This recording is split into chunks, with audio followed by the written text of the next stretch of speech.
Part 4. The choice of love, the hunters close in. Forcing difficult decisions about escape versus standing ground. Marcus reveals he has a hidden ship, but using it means leaving his life behind intimate. Moments stolen between battles? Strengthen their bond. Zara must choose between her people's calling and this new family she's found. Part 5. New horizons. Final confrontation with the corporate forces tests their unity. They escape together, but not without sacrifice and loss. New planet, new beginning, as they build a life together. Epilogue shows their growing family and the hope they've created from desperation. Part 1. The frozen refuge.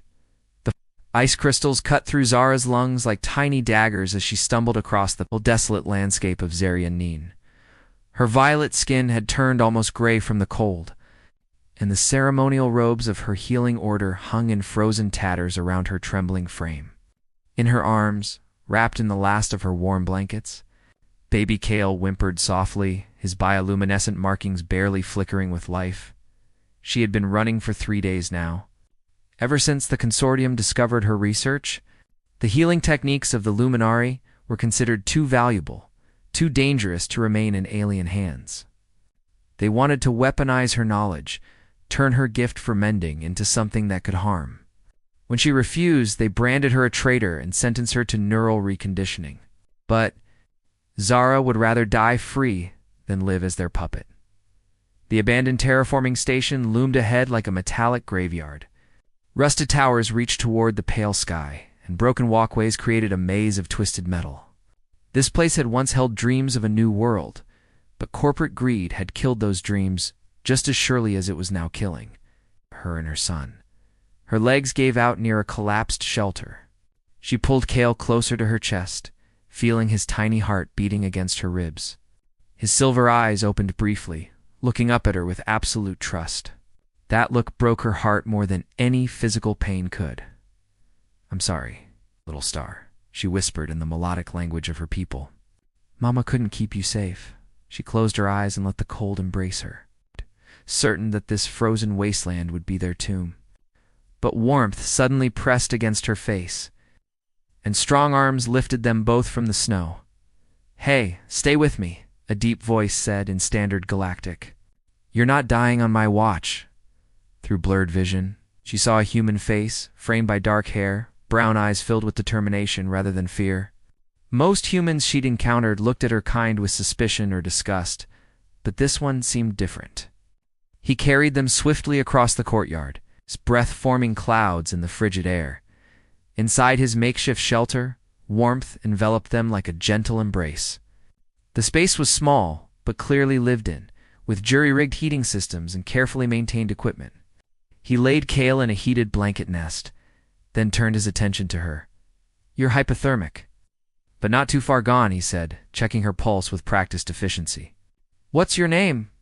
"Zara," she managed through chattering teeth. "I'm Marcus." "And that little guy?" "Kale, my son." She struggled to sit up, maternal instinct overriding her weakness. "Is he?" "He's going to be fine." "You both are." Marcus handed her a warm cup of something that smelled like herbs and honey. "Drink this slowly." As feeling returned to her extremities, Zara studied her rescuer. Marcus moved with the careful precision of someone accustomed to working alone, but his touch was gentle when he checked on Kale. There was something haunted in his eyes, a sadness that mirrored her own recent losses. "Why?" she asked quietly. "Why help us?" Most humans wouldn't risk it. Marcus was quiet for a long moment, adjusting the heating unit. "Because everyone deserves a chance to live. And because I know what it's like to lose everything." The simple honesty in his voice made something tight in her chest loosened slightly. For the first time in days, she felt truly safe. Part 2. Healing Hearts. 3 days later. Zara had recovered enough strength to move around the shelter. Her natural healing abilities were slowly repairing the damage from her ordeal. Improper food had brought color back to her violet skin. Kale had transformed from a listless infant to a gurgling, bright-eyed baby whose bioluminescent patterns now pulsed with healthy rhythms. Marcus proved to be an attentive caretaker. surprising her with his natural way with children. She watched him feeding Kale with a makeshift bottle, talking to the baby in soft tones about the weather readings and equipment repairs he was doing. "You're good with him," she observed. Settling beside them near the heat exchanger. "I had practice once," Marcus replied, his expression growing distant. "My sister had twins. I used to babysit when she worked double shifts at the mining station." "Used to?" His jaw tightened almost imperceptibly. "Corporate war. Meridian Industries decided our asteroid belt had too much competition. They bombed 3 civilian stations before anyone could evacuate." He looked down at Kale, who had fallen asleep in his arms. Luna was 26. The twins were 4. Zara's heart clenched with shared grief. "I'm sorry." That's why you're out here alone?" Couldn't stomach being around other humans for a while. This place was abandoned, far from shipping lanes. Seemed like a good spot to disappear. He glanced at her with something that might have been vulnerability.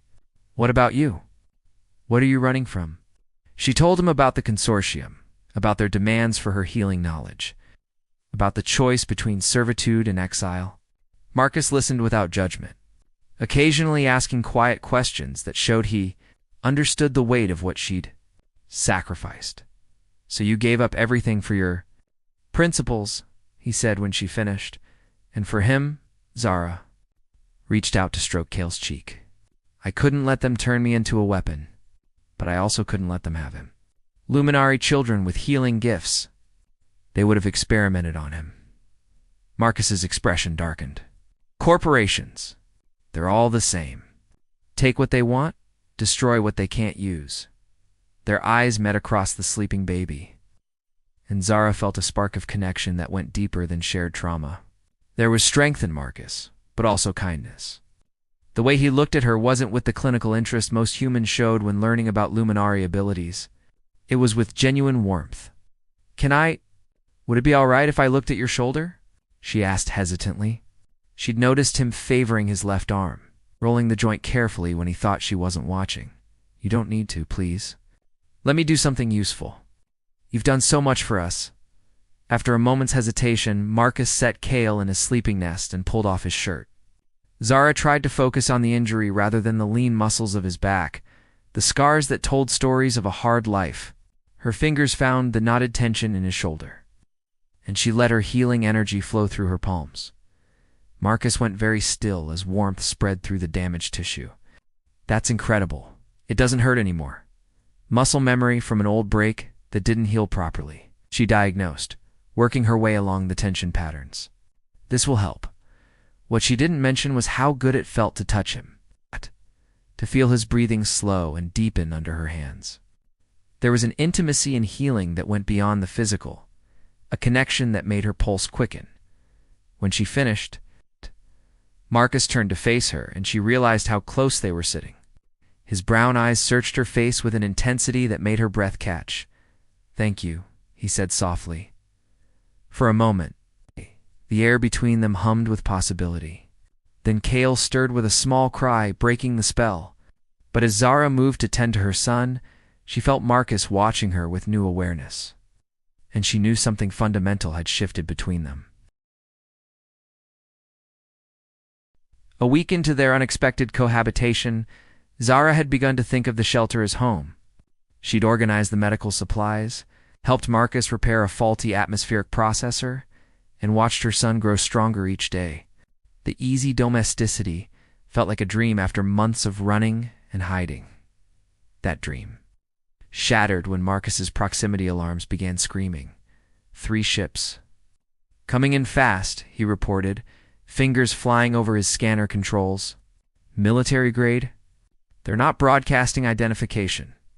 Zara's blood turned to ice. She scooped Kale from his play area, her worst fears crystallizing. "They found us, the consortium. Who else?" She was already moving, gathering the few possessions she couldn't bear to lose. "We have to go now." "Wait." Marcus caught her arm gently. "This is a defensible position. My shelter has military shielding, and I've got weapons caches. We can hold them off. You don't understand what they're capable of. They'll level this entire sector to get to me. Then we make sure they don't." Succeed. His voice carried absolute conviction. I'm not letting them take you. The simple declaration hit her like a physical blow. When had she stopped being alone? When had you become us in this man's mind? The first explosion rattled the shelter walls. Through the external cameras, they watched armed figures in consortium colors spreading out around the perimeter. Professional, methodical, merciless. There, Marcus pointed to a tactical display. Weak point in their formation. If we can get to the old mining tunnels, there's a back way out. And go where? They'll just follow us again. Marcus hesitated, then made a decision that changed everything. I have a ship. Hidden in the deep caverns, long range, off-grid. We could disappear completely. Zara stared at him. You'd leave all this? You're home. This isn't home anymore. His eyes found hers across the shelter. Home is wherever you and Kale are. The declaration hung between them like a bridge neither was quite ready to cross. Then another explosion, closer this time, reminded them of their immediate danger. The artifact chamber, Zara said suddenly. There's something down there.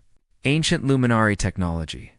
If they want my knowledge so badly, maybe we can use that against them. They made their way through service tunnels as weapon fire echoed overhead. The artifact chamber was a natural cavern deep beneath the station, where the original terraformers had discovered mysterious crystalline formations. Now Zara recognized them for what they truly were. Resonance crystals, she breathed, approaching the largest formation. My people use these for deep healing, but they can also amplify and redirect energy, meaning, instead of answering, she placed her hands on the crystal surface. It began to glow with the same bioluminescent patterns that marked her skin. The entire chamber filled with harmonic vibrations that seemed to sing in her bones. Marcus moved behind her, close enough that she could feel his warmth. Zara, what are you doing? Something that will either save us or kill us all. She leaned back against his solid presence, drawing strength from his unwavering support. But first, ... double quotes. She turned in his arms, and the words she'd been holding back spilled out. I love you. I need you to know that, in case this goes wrong.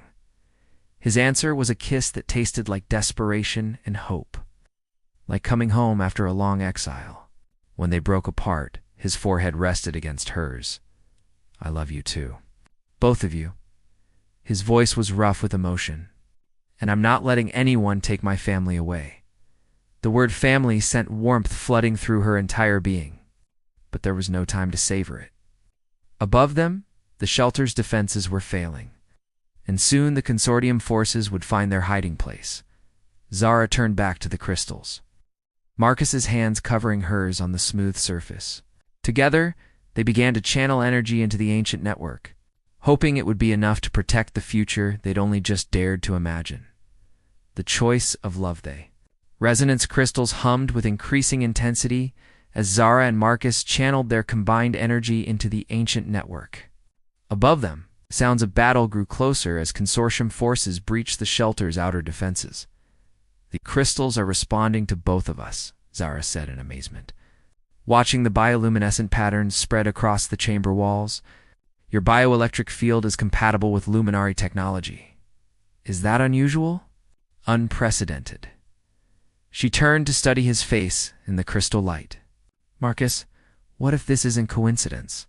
What if we were meant to find each other? Before he could answer, footsteps echoed in the tunnel behind them. Marcus drew his weapon, positioning himself between Zara and the entrance. 3 consortium soldiers appeared, weapons trained on them. Dr. Zara of the Luminary Healer caste, the lead soldier announced. By order of the corporate council, you will surrender yourself and the child for immediate transport. Over my dead body? Out, Marcus growled. That can be arranged. The soldier's finger moved to his trigger. Zara stepped forward, her hand finding Marcus's arm. Wait, what guarantee do I have that you'll spare them if I come willingly? You're hardly in a position to negotiate. Alien. The crystal formations pulsed brighter, responding to her emotional state. Power flowed through the chamber like a living thing, and suddenly Zara understood. The crystals weren't just amplifying energy, they were connected to something much larger, actually, she said with growing confidence. I think we are. She pressed both palms against the central crystal and opened herself completely to its resonance. The chamber exploded with light as every crystal formation in the cavern system activated simultaneously. The soldiers stumbled backward, momentarily blinded. The whole planet, Marcus realized, understanding flooding his features. This is a planet-wide network, and it's been dormant for centuries. Waiting for the right catalyst, Zara felt the vast intelligence of the crystal matrix awakening around them. My people didn't just terraform worlds, we formed partnerships with them, the ground beneath. Ow. Their feet began to vibrate as seismic forces responded to the crystal network's activation.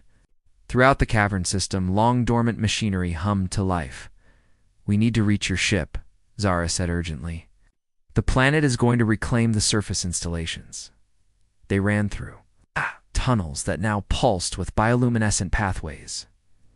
Kale secured against Marcus's chest in an improvised carrier. Behind them, the consortium soldiers shouted confused orders as their equipment began malfunctioning in response to the planet's electromagnetic awakening. The hidden hangar was a marvel of concealed engineering. Marcus's ship was sleek and fast, designed for long-range exploration rather than combat. As they scrambled aboard, explosions echoed from the surface. The terraforming equipment is overloading, Marcus reported from the pilot's seat. The whole station's going to collapse. Not collapse, Zara corrected. Strapping Kale into a makeshift safety harness. Transform. The planet is taking back what was always its own, through the viewport. They watched as the industrial complex buckled and flowed like liquid metal, reshaping itself according to patterns that hadn't been seen for millennia. The consortium ships, caught in the planet's electromagnetic pulse, crashed to the surface in smoking ruins. Where do we go now? Marcus asked as they lifted off. Leaving Zarian 9 to its metamorphosis, Zara looked at their son, peacefully sleeping despite the chaos around him. Then she looked at Marcus, this human who had risked everything for them. Felt her heart make a choice that would echo across the stars. Wherever the three of us can be together, she said simply.